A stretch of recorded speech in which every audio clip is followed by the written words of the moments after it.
再来看台北定制上海商定团文化交流8档来哦，逐档拢有安排。今年第2团本地是声称讲2月11要来台湾，也毋过目前这案互陆委会退行。台北市长蒋万安表示遗憾，陆委会是指出讲，因为因申请的行程，佮包括旅游观光的采线，所以先交互负责观光的代理会、海理会先沟通哦，才过来送件。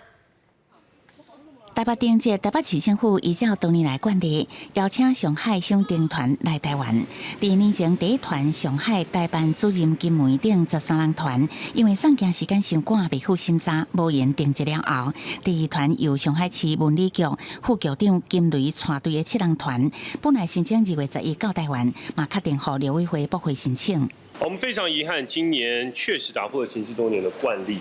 我一直强调，两岸关系越紧张，越需要沟通跟交流，所以路应该越走越多，越走越宽，开大门走大路。进前维持8年的台北定制上海商定团文化交流的惯例，今年陆委会宣布驳回上海市政府官方暂级来台湾交流，敢若剩由丁艺师、旅游业者所组成的第3团14人团。 预定2月13到台湾。另外，外界嘛伫关心福建上海团客来台湾旅游的进度。我们目前就是所谓的参访团，还是都照旧原来的，但是采线团的部分，我们还是希望透过观光小两会，我们已经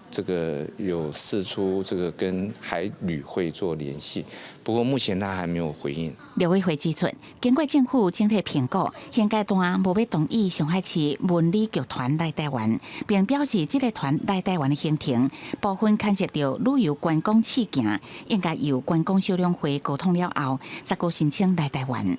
公司新闻采访报道。